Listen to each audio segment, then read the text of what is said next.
Hello and welcome to the Mastermind, Body, and Spirit Show. I'm your host, Matt Belair.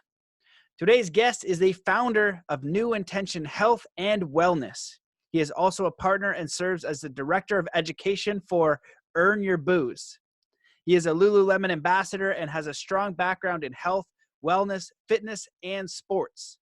Recently being attuned as a Gateway Healing Practitioner, he is on a relentless pursuit to redefine human optimization through mind, body, and soul.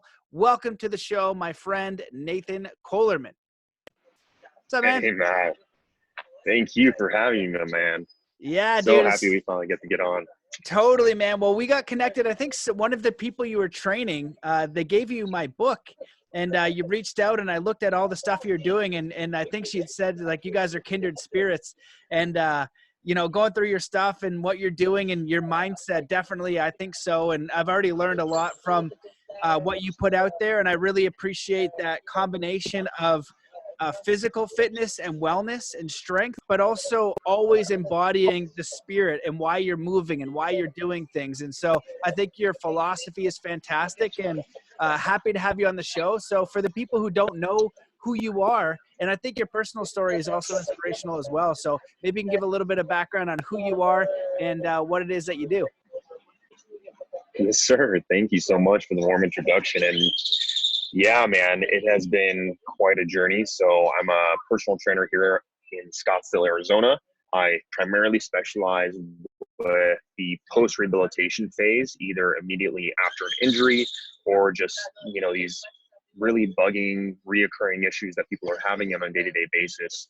So I am a self-proclaimed movement specialist, specializing mostly in mobility, stability, and unconventional strength, whether that is animal flow, whether that's steel mace training, kettlebell training, looking at different ways to move our body that influence everything we do outside of our, gym routine. What are we going to go out to life to do? And some of my background that brought me to all of this and bringing in the mindset, bringing in, the spirituality into the equation of human optimization, not just from a physical standpoint, stems far back, going through a lot of childhood trauma, going through different aspects of physical, mental, emotional, sexual abuse. And I'm seeing as how that evolved and translated in my life, going through heroin addiction, getting kicked out of 4 different schools for being addicted to anger, being addicted to pain. And through my addiction, I eventually found myself enlisting in the military, served 5.5 years honorably, but ended up being medically discharged as a 100% disabled veteran, where they told me I had about 31 different diagnoses, including but not limited to severe anxiety with panic attacks, also known as generalized anxiety disorder, severe depression, insomnia, sleep apnea.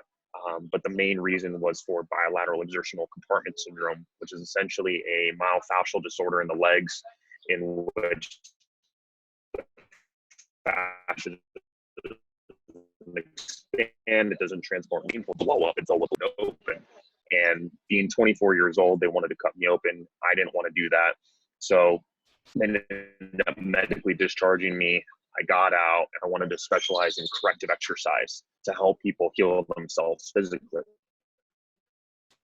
So throughout different aspects in rehabilitation and different insights and different theoretical principles and all these different strategies to optimize the human body through dynamic neuromuscular stabilization, which is basically a prog method of physiotherapy that looks at how we learn to develop and move as children and retraining the stabilization patterns through that life cycle.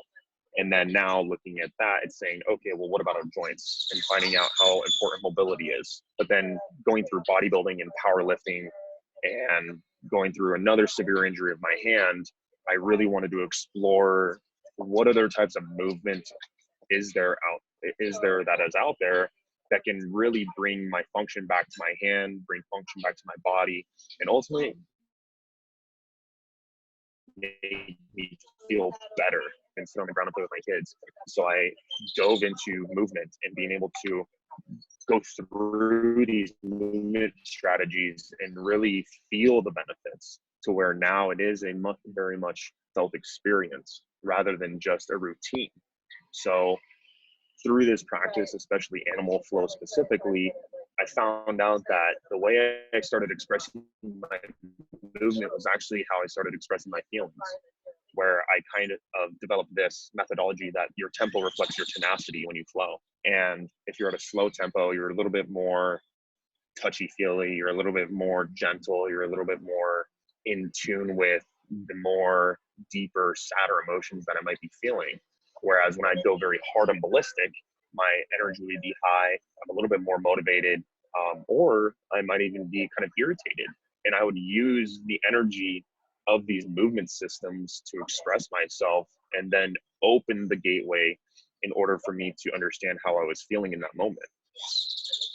And just from this and my journey using plant medicine and going through years and years and years of psychotherapy and counseling and everything, you name it, I stumbled upon more energy works, Reiki first, and now into Gateway Healing, which is the spiritual and energetic healing practice that I'm now a practitioner, able to serve those to resolve the deeper underlying traumas and looking at the disconnection from oneself, the disconnection from spirit, going all the way back into the lineage of our trauma, and then being able to then reconnect and attune with our guides and being able to have access to spirit without constantly obsessing to fix ourselves, and relinquishing that control and being able to surrender to spirit and to surrender to the healing in which we access that healing through our breath.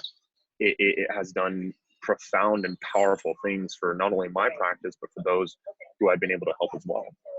So with the combination of physical rehabilitation and what I consider spiritual rehabilitation, and now even mental and emotional rehabilitation, looking at how can we optimize ourselves through our mindset, through the stories that we tell ourselves, how can we restructure and rewrite our narratives to then set an intention, hence my brand name NeuIntention, to then train what we are designed to live for in terms of the blueprint that was already set out for us by our spiritual guides. And how can we heal ourselves rather than depend on other people?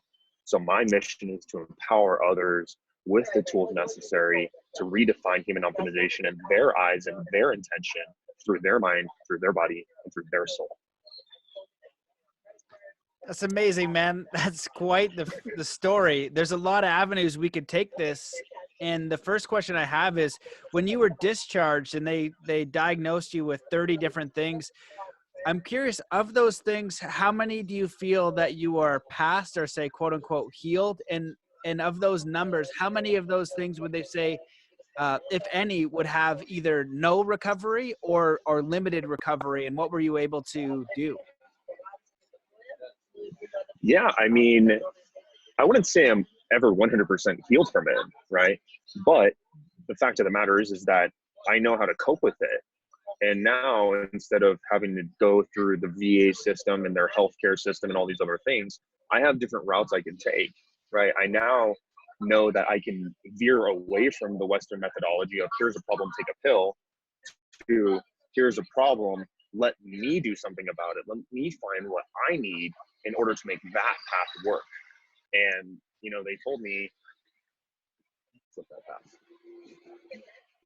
So they told me that, you know, these things would never go away, right? And they would only get worse if I didn't get it done, if I didn't get the surgery done, or if I didn't stop taking the medication. They would tell me that, you know, I needed this certain pill to overcome. They wanted to tell me that I had intermittent explosive disorder, which is basically just saying I'm stressed out and I flip out. And that to me just didn't make sense. So now, like, seeing everything that the military told me or what the VA told me, you know, do I think that those are daily struggles I might deal with? Do those impact my life? Yes, they do. But instead of having to go through this broken Western medicine system, now there are other avenues of approach in which I can deal with it myself, and I can alleviate those pains and heal myself.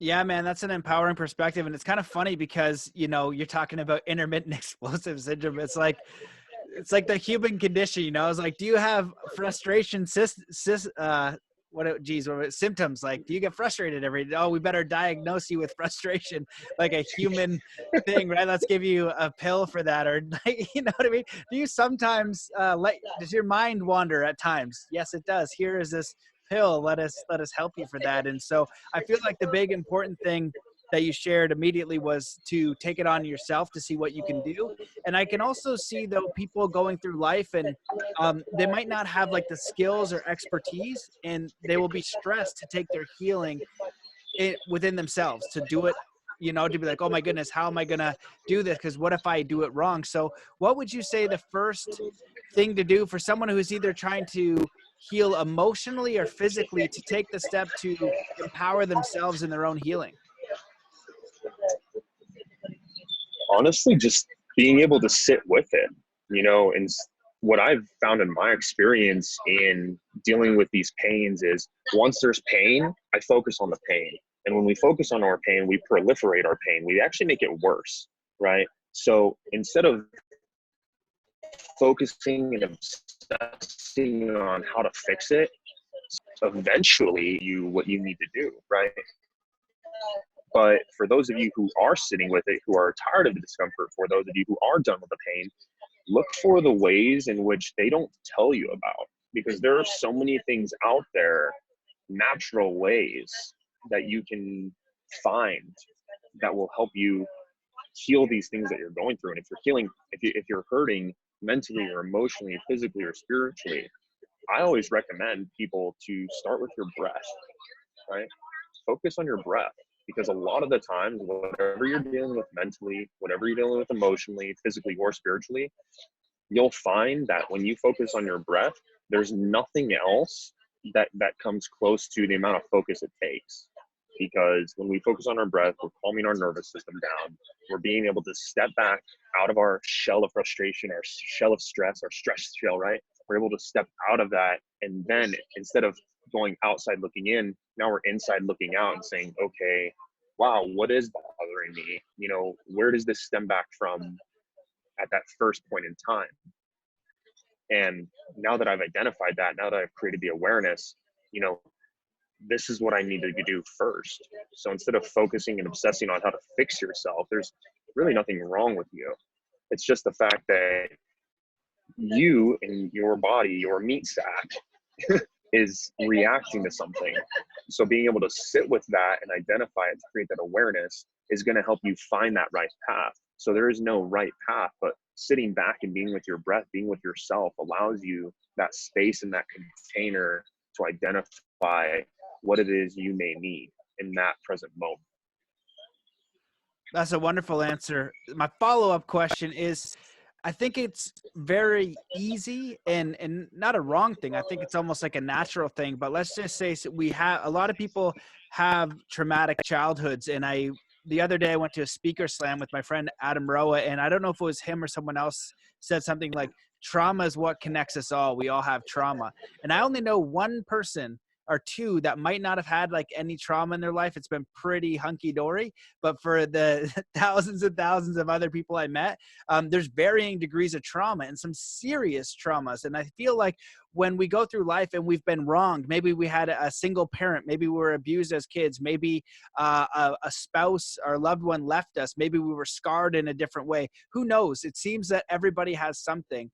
How were you able to move past the idea of a victim mentality? Because I feel like that's what happens is, like, it's almost that experience disempowers us, and that experience, right, whether it's a person or a circumstance, takes that power away and we kind of feel helpless. So was that a transition for you, that victim kind of mentality, or was there any shift there that really helped you reframe it in a more positive way? Yeah, excellent question. You know, I would say it took me a lot of years to really get out of that. And it wasn't until maybe even the year before last, if not just last year, that I stopped saying, well, you don't understand, and you don't understand. Like, only I know how much this hurts. Only I know how badly this sucks. Like, this is terrible. And nobody in the world could possibly imagine what it is, more and more I started talking to people, the more and more I started being vulnerable and finally realizing, wow, there are a lot of other people who go through what I go through. So I'm not alone. So it took me a long time to realize, like, these things didn't happen to me, they happened for me. Because if those things hadn't happened to me, number one, I wouldn't be who I am today. Number two, I wouldn't be able to relate or connect to people the way I do now. And number three, there's no way in hell that I can show up and serve those who I want to heal and help without going through what I did.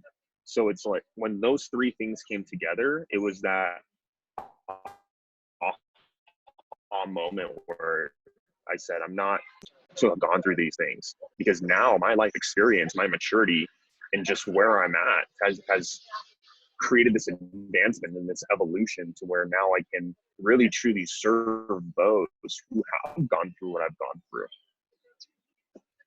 Yeah, I agree with that. That's a really great answer. I feel like it can be really challenging at the time when we experience something crappy, but when I've heard before, you make your mess your message, and that's, it's a part of you. It's almost when people talk about the shadow work and they don't want to go into that. It's not to go into the trauma and stay there and become a victim of it. It's saying, you know what, this did happen. It is a part of me. And from that, I can grow to be this next person. I'm not saying that never happened, I cut it off. It's how do I take that experience and still persevere or grow, and there's these great memes I love online. There's a lot of crappy memes, but what I really like is that it's like, life doesn't just get easier, you get stronger. And it's got this little kind of wolf pup and he's stabbed in the back. And then when he's a big wolf pup, he's got all these stabs in the back, but he's able to overcome. And I think that is a lot of what life is about. It's that we're able to overcome more obstacles. We're able to stand back up again. And from that, we have a new learning experience, a new perspective.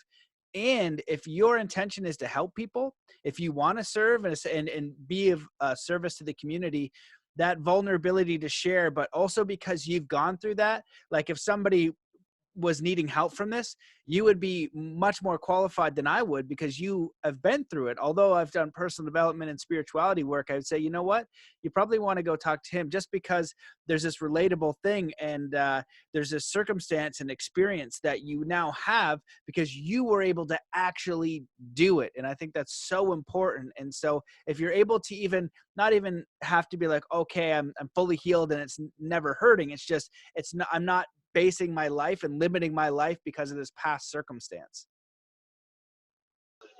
100%. And, one thing I love that you said is like when people do the shadow work, people think that they're just going to sit in it in their trauma and have to re-experience it over and over and over and over again. And it's funny that, coming from the military and coming from the VA system, the first thing they tell people when they have post-traumatic stress is to avoid their triggers, is to completely avoid all the issues, completely avoid everything that may make them feel something, because that's the society we live in. Oh, something's bothering you, suppress yourself. Oh, you need to ask a question, suppress yourself. You may disturb somebody around you, or you may interact or react in a way that doesn't make other people feel comfortable, right? And I think one of the most beautiful things I've ever heard in terms of shadow work is that we have our white wolves, which are our higher self, and we have our black wolves, which is the shadow, right? It's our shadow self, it's our ego. And then, just one book that kind of like pisses me off is like the ego's the enemy, right? And I think that's what people think shadow work is suppress the ego and be your higher self. But to me personally, I don't understand how you can even access your higher self without first understanding and befriending your ego. So it's not the fact that the ego is the enemy or that your shadow is the enemy or that diving into this dark place is a bad thing. Diving into that dark place could be the most beautiful thing. In most sensory deprivation situations I've been in where I can't see anything, I see some of the most beautiful colors. I see some of the most beautiful energy wavelengths. I see things that normally I wouldn't if I wasn't paying attention to them. So if we can focus on those things that we don't pay attention to the things that just trigger us when we don't expect it, that's where the shadow work is. So instead of looking at those black wolves like they're out to get us, there's nothing that separates that black wolf from the white wolf other than experience. So really befriending those black wolves and understanding what experience made them black, what created that shadow, is what allows us to identify and really be more understanding of ourselves, which then therefore creates more love within ourselves, to where then the white wolves can rise. Now our higher self can rise. Yeah, absolutely. I think that's well said. And I hear this a lot too about the ego being the enemy, things like that. I feel like the ego is so important because it makes you uniquely who you are. The challenge is when your ego goes too far.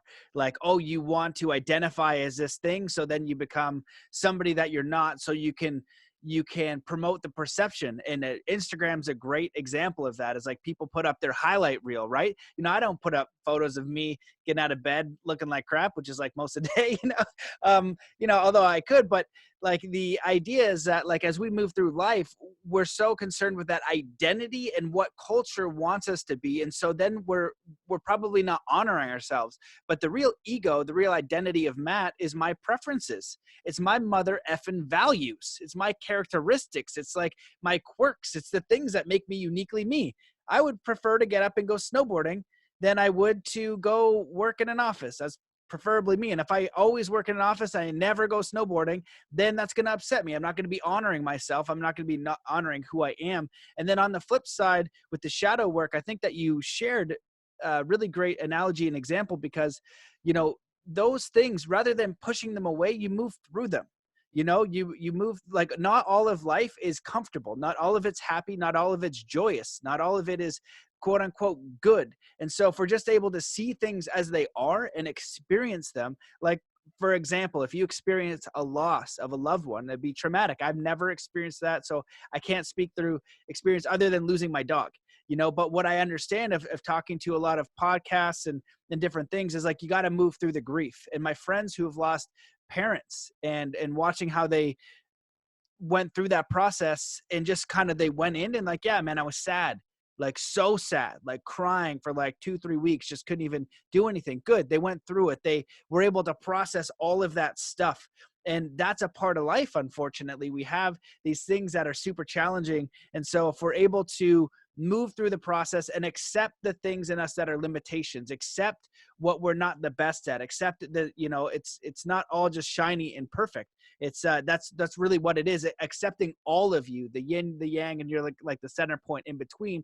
But with those two wolves, with that awareness, you can choose more often what you prefer, what a higher self choice would be. So you have the thing like earn your booze, right? It's like, you know, if you want to go have a drink with your buddies sometime, no problem. But if only you drink with your buddies and you never take care of your body, and something in you is saying that that's not a balance, you can step back through awareness and make more of the choices around taking care of your body, honoring your body, in the same way any other choice or direction of your life that may not be working out.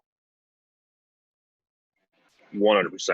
That, and you pretty much used earn your boost to exactly what we stand for. That is cool. exactly why, you know, and you get it. And that's the message, right? And I couldn't agree more. Like, you right on the head. Nice. Well, I can imagine being in Scottsdale, Arizona, where it's always hot. You've got Canadian snowbirds coming down, you know, just going to sit and drink a mojito. But then that week stretches out to 2 weeks to 6 months to like 4 years. It's like, oh crap, I need some help. And even understanding, you know, the balance of it. And where I'd like to kind of take this now is, like, you've done a lot of training, and I look at your videos and it's so interesting. You got animal flow going on. And I feel like in the world we live in right now, a lot of bros, you know, I could say I was a hockey bro or whatever the case is, like, we want strength and we want muscles, and nothing wrong with that. You want the biggest pecs in the world, have at it.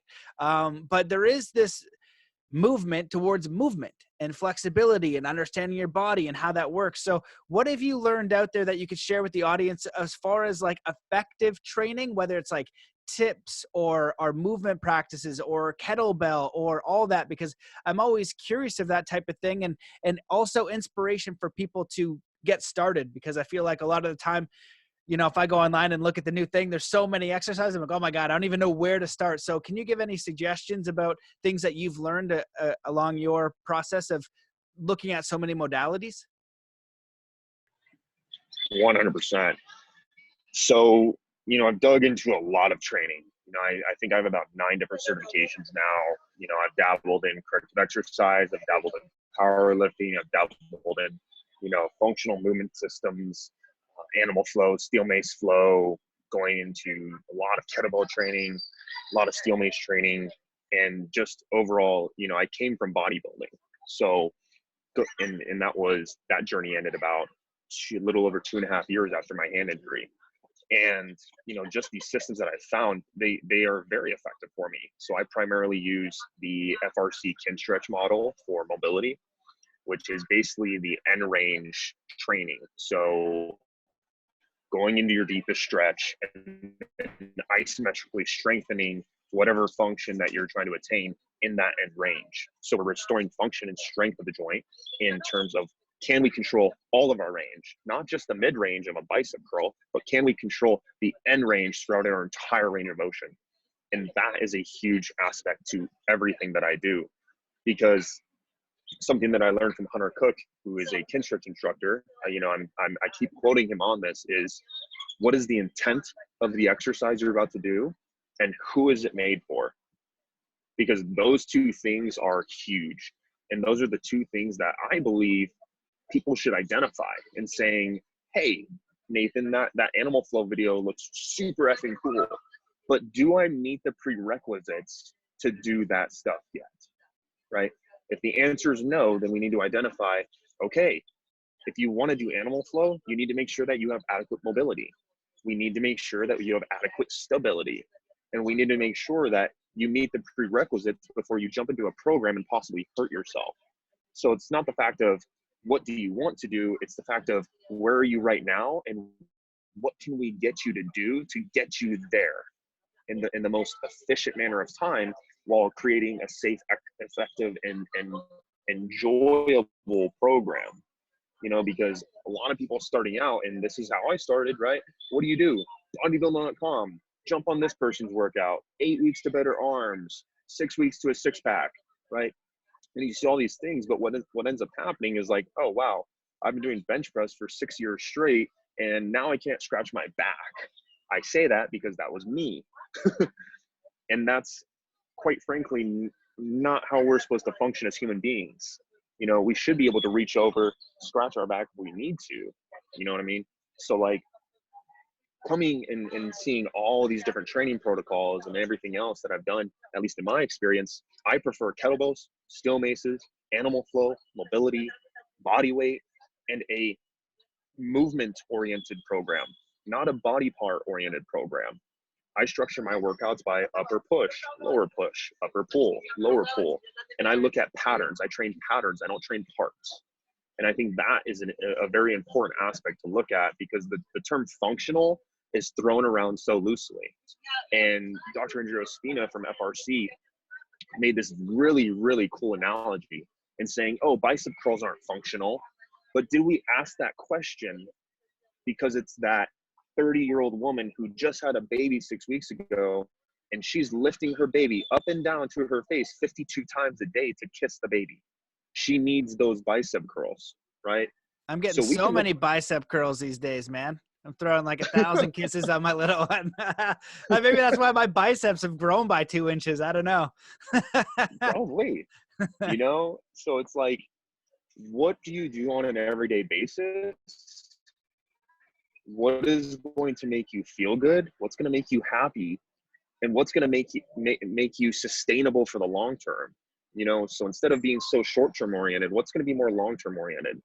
And I think that no matter what somebody does out there, whatever they want to do, if they want to do CrossFit, go do CrossFit if it makes you happy. If you want to go do yoga, go do yoga if it makes you happy. You want to do animal flow, cool. You want to be a bodybuilder, cool. But ask yourself, and is not ready for this, what prerequisites do I have to meet in order to do this? And if you don't know where to start, always hire a professional. If you don't know shit about plumbing, don't try to be your own plumber. It will not end well. There are tons of qualified people out there. I have free discovery calls for people all the time just to help them identify, okay, what is it you want to do and what's available? Because a lot of people don't know what's out there, because you go and Google search, best fitness program, and I bet you anything, you're going to get so many SEO tie-ins and all this other stuff that people, it gets so washed down and it gets so clustered on the internet, and there's so much stuff out there to where people will just see the first thing. Not many people go past page one and that's it. But there is a different way to a different path, and you can have so many different paths. There's no one right way to do things. I tell people all the time when they come and see me, okay, you're in pain. I want you to be more mindful of this pain, but I'm not going to tell you to stop doing everything you're doing. I'm going to tell you to be more mindful of it. And if you do this, you do pose a risk. So let's focus on the prerequisites and set an intention for this. Is that short-term sacrifice worth the long-term result? Yeah, man, you shared a lot there. I really like the idea of, well, a few things, but like hiring a coach, I feel is so important. Personal development, education, taking care of your body, I feel it should always be an investment. And I feel like so many people out there, they don't invest in themselves. They don't invest in their education. They don't invest in their dreams. They don't invest in their experiences. For me, that's all I've invested in. And maybe I'm lopsided in one way, but I wouldn't trade any of that experience or education or knowledge, because it's making me the human I am. It's the greatest investment that I can have is in myself. It's in my mind. It's in my body. It's in my understanding of how to navigate this world. It's in my peace of mind. Now, have I spent money on bullcrap? Probably tons. But you know, like you make a good analogy, because it's like, oh, I couldn't get a personal trainer, right? And like, I couldn't do that, but you don't know anything about working out. I barely know that much about working out, and I'm always looking up things. I'm always, when someone's a trainer, I have an opportunity, I'll go pay for coaching, I'll go learn martial arts, and I adapt that in my new training. And if I get stuck, I'll then get a session or two or something, because it's so important. And when you're trying to establish a fitness routine, you're trying to figure that out, these people know, and it also keeps you accountable, and it helps you streamline it, because so many times I go to the gym, people have no idea what the heck they're doing, and that's totally fine. But invest in yourself, invest in your health. And even with like mentorship and coaching and things like that, it can be expensive, but I've always had a mentor or a coach or somebody that I pay, because number one, I'm a human and I frig around. I have a podcast on productivity, on personal development, but as a human, I also know that if I'm not kept in check, I'm going to kind of start to veer off. And if somebody's already done it, right, you can help accelerate them. And a lot of the time when I'm doing coaching, it's like, I've already paid so many different people so many times. And so I can provide a structure that from their feedback, that they have this structure that they don't have to figure out, plus adapt it as they move along and get fantastic results, because we've already kind of done it. So I was saying before the show, if I were near you in Arizona, I would be training with you all the time, because I know that you've put in that work. That's your field of study. That's your understanding. But also for me, I value movement. I value understanding my body. I value progression enough to kind of make that investment and to show up there. So you make a lot of great points. And I'm curious your perspective. I really like this thought, because it's really come up a lot for me as far as fitness, and a lot of people struggling with fitness, and the idea of, so many people want the quick fix, right? You want to lose weight, so you're going to do a 6-week program. You do a 12-week program. You're going to eat salads. It's going to be terrible. You're going to hate it, but you're going to show up at the gym and you're going to get all that in. My thought is, do something every day, right? Rather than try to work out 3 times a week or 2 times, like even if it's something minimal. Let's say you are way overweight, right? Keep eating Kentucky Fried Chicken if you can't help it. But on top of Kentucky Fried Chicken, walk 1 kilometer or 1 mile. Something that you're just going to do, that's going to be your bare minimum. Just show up and do that. And even better, if you can find something that you love, then you're going to show up more often. But I feel like the 2 times a week, 3 times a week attitude around fitness is just a doomed ideology. Yeah, and I agree with you too, because nobody's body is the same, right? Sure, there are tons of medical studies that show, okay, well, this organization recommends 5 times a week, 30 minutes a day. This organization recommends 2 to 4 times a week, 30 minutes a day. This organization recommends this. And there's a lot of different medical studies out there, and a lot of different scientific studies. But what a lot of people see is like, they're doing that based off of what individuals.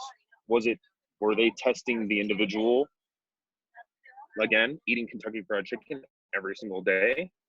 Or were they testing the average middle-aged, healthy American individual, right? That's what we have to look at. We have to say, yeah, they may be testing those people, but what about the others, right? And what I would also say is what you said was beautiful. Do one thing a day, because there are weeks where I only do strength training maybe twice a week sometimes. But I make sure that on Monday I do breath work. I make sure that on Wednesday I do some walking. I make sure that on Friday I do something else. And sure, it benefits me because I'm also working with clients 4 days a week in person. But what about all those other days? What am I doing for myself? You know, and just because you're not doing strength training doesn't mean you're not doing a program. Like I just said, I do breath work every Monday, and that is part of my program. And essentially that's health and wellness. You know, if you're doing one thing for your health every single day, essentially you're going to be happier, which is then going to lead to a better physiological response in the body. We even look at it in eating, right? This is why the first thing I tell somebody is, why are you on the diet? Was it prescribed by a medical person, or was it prescribed by a nutritionist? Why are you doing it? What is the intent behind it? Because if you're just doing it to lose weight, chances are that's going to put your body into a more inflamed state, a more stressed state. And if you're miserable while you're doing it, your emotions tie in directly with the energy that you get from the food, which may not work, because we do have to look at the way that our thoughts and the way our emotions influence our energy and influence the response that the food has on our body. So it's not a case of, you know, what is recommended here or what is recommended there. It's what is going to work for you. What is going to be the best for you from a more intuitive standpoint, but a more intentional standpoint. And what you said was perfect. One thing a day. I 100% back you, agree 100% on that. Awesome. Well, when you were sharing that, what it made me think about was like stress in the weight relationship. And, you know, if you want to lose weight, lose stress. How can we, you know, before we even get into your diet, your exercise program, anything, what are you stressed about? How can we eliminate that stress? And then we're going to add on these other things. But it is really an emotional and psychological and spiritual process before a physical one. And if you want to go physical with it, you know, just walking and then increase the walk, or just increase the run. Use your body in the most basic way. It's worked since the dawn of time, you know. And then once you start to feel good and that body's kind of warming up, you're going to be inspired to maybe add something in. You might want to do some martial arts. You might want to, you know, some people like the triathlon, so they get on bikes and do different things. You know, I just saw a rowing thing on YouTube, where it's like an Olympic rower. Holy crap, that looks intense. I've heard of it. I had an Olympic rower on my podcast, and forget his name, but they're like on the max VO the whole time. And you might just like enjoy getting out in the water, but being on the water is a part of that experience, being in nature, right? There's a hilarious quote, forget the show. It's like Eastbound and Down. And he's like, I'm not trying to be the best at exercising. And so I think there's such an important idea of making it fun, you know, and maybe using it for something, because it could be a sport as well. And so I'd like to ask, before I got to wrap it up, what have you learned as far as food, you know, just the basic stuff? Because it gets crazy, right? This supplement, and then you got to get all these things, and then people tend to focus on that. But what I feel is like, it's not as important as people make it out. Like, it is important. And if you're going to go maximum pro athlete and you want a specific result, then there are definitely specific foods, different things. But for the average Joe, as long as you have the basics down, those can move the needle a little bit, but it's more about your process. It's more about showing up, like show up 7 days a week and do that minimum thing and screw up your diet, rather than maximize your diet and your little proteins and your protein before and after and whatever that stuff. That's all kind of like shiny stuff, like a fight. You know, you're going to come into a fight with me and you got all these shiny bells on, but I'm just standing there and I practice my technique a lot and I just punch you right in the nose, you know? So it's like, you want to get to those fundamentals and then add the shiny stuff after. Right, 100%. And I 100% agree. If you are an athlete training for an event, you should be on a structured diet. Chances are, if you're an athlete getting ready for an event, you can handle that, because we also look at statistics of human behavior change. And, you know, from what I've been told and from what I've read, you know, for every one habit you try to change, you have about an 85% success rate. Once you add a second thing at the same exact time, you drop to about 35%. And once you try to change 3 things or more, you statistically have less than a 5% chance of actually accomplishing all 3 at the very same time. So the question I ask people is, how many behavior changes do you think is associated with getting on a diet if you're an average individual there are probably about a dozen. Okay, are you drinking enough water? Are you getting enough sleep? Let's start focusing on the things that, like you said, the basics, right? We have to master the basics before we bend the rules. We have to master the rules before we break them. That's how I work with animal flow. We have to understand the basics before we start to bending the rules and creating this pretty flow stuff and having our own style, right? And that's the same thing. It took me years and years and years to actually just completely stop caring about diet. Now I listen to my body and I say, what does my body need, right? What does it need right now? And what do I know that's good for me? What do I know that's not? Because I've put in the years and years and years of trial and error with bodybuilding and powerlifting and competitive sports and mixed martial arts and everything that I've done, and wrestling and football. I know all of the different strategies that are out there. And so many people are like, oh, well, I want to get on this diet. But there's so many avenues of behavior change there. So focus on the basics. Focus on your sleep. Focus on your stress. Focus on your, and make sure that you're just eating enough as it is, because 90% of people that I talk to don't even eat enough for their body to burn at a resting rate. But then they want to go into the gym and kick their own ass and exert all this unnecessary energy, not understanding that they're doing more damage than good. Requisites to then perform the movements. And if you don't eat enough, you do not meet the prerequisites to then go and work out. I'm sorry, but that's not it, because now you're putting your body into this starvation state where we as cavemen, what did we do?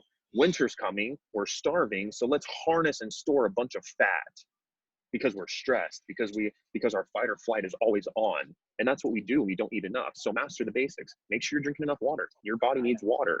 Make sure that you're getting enough sleep. Your body needs sleep. Make sure that you're managing your stress.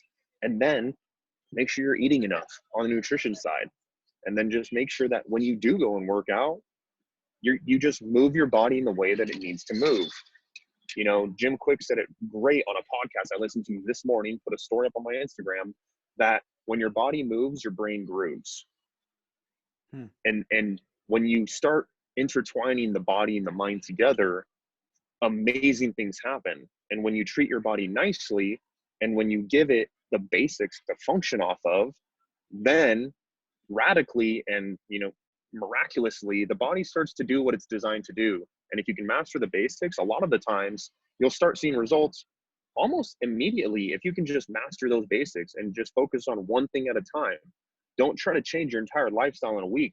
We're coming up on New Year's. Why do you think that over 75% of people, if not more, cancel out on their New Year's resolution? Because they decide to start a program, and guess how many behavior changes are associated with that? And then what happens? They fail, they fail, they fail, they get discouraged, and they quit, right? And we don't want to see that. We don't. So master the basics, principles, and you can apply those principles to use whatever tool you want. Yeah, man. Fantastic advice. I totally agree. And from the basics, everything evolves, you know, like I've done that in boxing and understand that, you know, the greatest boxer in the world will work the jab forever. It's an analogy that I understand, but it's so important that a lot of us want to skip the basics, go to the most advanced, but from the basics, everything's built. And then you can come back to the basics, because as you go to the advanced maneuvers, some of them might not work for you, right? This is a recommendation X, and then you try that recommendation X and it didn't work, you come back to the basics. And as long as you have solid fundamentals, you're able to grow from there with a strong base. So it's fantastic advice. My friend, it's been fantastic. Is there anything that you wish that I'd asked, or you think that is important to cover as in health, wellness, mindset, optimization, any topic you think we should cover before we close it up? I mean, I think we hit quite a bit of good topics, man. You know, but I guess the one thing that I would say is, you know, not so much that we have to have a complete open discussion, but just letting people know that there's so much more available out there than what's promoted. And, you know, just because you may be experiencing something doesn't mean you have to go down this traditional route, you know, and based off of whatever it is that you need, there is always someone in that field that can help guide you there. And I think the best thing that we've talked about so far is invest in yourself, because healthcare is self-care.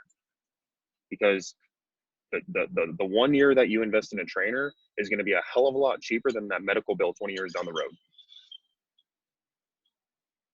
Yeah. Yeah, man, I totally agree. I love the idea of investing in yourself. And what was the thing you said before that? I just blanked on it looking at my notes. Healthcare is self-care. Before that we didn't need to dive into it too deep. It was important. What did you say? I totally blanked on it. I want to add something on there. I'll have to relook at this and find it. I'll put it in the notes. I'll put it in the notes. I'll put it in the notes after. But man, yeah, this is really good. And I think it's super important because health and wellness is a crazy. Oh yeah, that's what I want to say. Okay. So when you have an issue and what you're talking about, million ways to the path home or whatever, no matter what you're facing, I think if you set the intention for healing or whatever it is you need, I need to get in shape, I need to do this, honestly ask for it, and then look for all the different ways wherever you are and ask spirit, right? That's your intention. And then begin to look for those ways. It's not just one path. There's not just one way. Of the people that have been on my podcast that I've met personally that have cured themselves of terminal illnesses. And I know multiple people that have and done amazing things, amazing recovery. It all started with their connection with themselves and asking spirit, God, the universe, source, please show me, please guide me. I need help. Open up your mind, open up your lens, be a little bit more optimistic, look for those solutions and take actions, because that's really the important thing. And it's not just one way and you're doomed by the doctor's prescription. You know, this is it and you are screwed. So many people have been able to overcome them. It doesn't mean that you're going to overcome it or it's going to be easy. It means that if you give yourself that opportunity, you have a much greater probability to do so. 100%. And yeah, that's exactly what we're going to dive in on. Because that is essentially, everybody wants to talk about manifestation, but it's like, oh, I can just think about it, right? And it'll just magically pop up. No, right? You have to ask spirit, great spirit, creator of all energy, God, whatever you want to put that in that placeholder, right? Allow it to come to you. Be open to receive, because you cannot give without receiving. It's a two-way exchange relationship, you know, and once you give that intention to spirit, spirit will then deliver for you to receive. And I think what you said was great, because that really allows us to, again, find that connection to spirit, find our connection to self.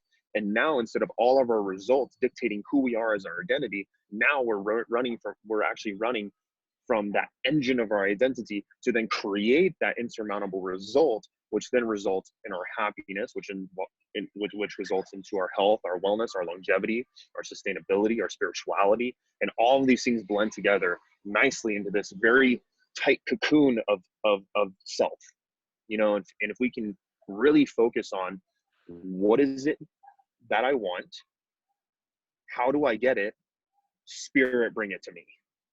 Because if you sit there and you obsess over how do I get it, how do I get it, how do I get it, what do I do, what do I do, what do I do, now you have analysis paralysis. Now you're just running around in circles in the hamster wheel, instead of asking spirit to bring it in, and then your guides will guide you there. Absolutely, man. I totally agree. And because you've touched on guides, I'm just going to add this thing. I interview David Lombear a lot, and he's a Native American Mi'kmaq, and he says you have two spirit guides, a positive and a negative, but not to be mistaken with good or bad, because your body is the ground in the simulation. I was like, what? And so, and then I've done teachings with him that are just all about electricity, and I understand more about electrical engineering than I should. I would need to, but it's a very fascinating thing. But he said, when you want to communicate with your guides, you need to either write it down or ask, and they're here to help and guide you. And the other thing is that pain and that resistance, it's a way to redirect the current, right? When you take your hand and you put it on a stove, you burn your hand, you take it off, right? It's the worse the pain, the more you're getting redirected. So I wanted to add that. I thought you would like it because you've referenced it a few times. Yeah. And I'm very, very in tune with my guides. Anytime I find myself in a block, I say, spirit guides, like, lead me where I need to go. And every night before bed, I say, Great Spirit, bring in anything that needs to be healed. And the next day, I'm a better version of myself just from that. Just being able to surrender and say, heal me. And I think that's something that we don't give to ourselves much. We don't give ourselves permission to surrender. And sometimes if we give ourselves that permission to surrender, things magically start happening. You hear it all the time. Oh, well, my business was failing and then I stopped caring about it and then things just started happening. Yeah, because that's surrender. Surrender is the most powerful tool I've actually learned in all of my healing. Hmm. Beautifully stated. I agree. And it's a hard one too, full surrender. And I feel like the common denominator is giving yourself and your intention to something greater, whatever you perceive that to be. Because I know religious people who've done it and had deep discussions with them. And they're like, God gave me everything. And I'm like, you know what? I don't agree with your like version of that religion. Like totally. I believe there's good parts of it. But the fact that you're playing with this part and saying God in complete faith, and they had amazing things happen to the grace of God. And that's how that happens. It's that spirit. And I'm not so much for the story, but they're connecting directly to the source of it and having these miracles. And so it doesn't matter what your story is. But the problem is the people now that aren't religious, they're not connecting to the source, right? Because they maybe don't agree with the story, so they're not connecting with the source. So in whatever own way you can surrender to that source and say, please show me, how it can be used, guide me in what do I need to know, what do I need to do, and then take action. I feel like we can have some pretty tremendous results. 100%. And just to kind of segue off of that was beautifully stated. You know, from my learnings and from what I teach with Gateway Healing is that we are just the extensions of source. We're the hands and legs of source, to where we are here all connected as one, right? And my sister actually said something beautiful, that something that you just stated too was, the people who were in religious beliefs, stepped out of the religious beliefs and now they have a complete disconnection from source. But, from the more, quote unquote, spiritual side of things, where, we don't define or label or identify ourselves with a certain story, is that, we still make an appointment with spirit. That's why so many, religious organizations and people who are indulged into religion are happy, because it's not about the story. It's about making that appointment and that dedication to spirit, to source. And that is bringing the fulfillment and the connection to spirit and the connection to self. So that was beautiful. Amazing, man. That, again, beautifully stated. I can't find other words, so I'm going to use those. My friend, it's been a pleasure. I look forward to your continued evolution and offerings. I know that you're working really hard and you're doing a lot of great work. I look forward to training with you one day. We'll see how flexible I am. I try to do it more. I gotta get my crap together, get prepared for snowboard season. But I appreciate you. Is there anything else that you'd like to share, and where can people find more about you and your work? Yeah, I just want to say thank you so much for having me. I think that'll be enough to share for one day. We'll definitely have to jump on a call here pretty soon, chat a little bit more, so we can get you moving a little bit better. Snowboard season's coming. I would actually love to see if we can get a snowboarding trip organized with me and you. That would be dope. So we can definitely talk about this offline. But people can find me on Facebook. I have the NeuIntention Health and Wellness Facebook page, as well as my Facebook page. And then I also have my Instagram at Nathan Kohlerman, and then also the NeuIntention Instagram at NeuIntention. Right on, man. Well, I appreciate you and your work and everything you're putting in the world. So thanks for coming on the show, buddy. Thank you, brother. Appreciate you, man. Have a great day. Yeah, you too. See you, everybody. Thanks for watching. Peace. Later.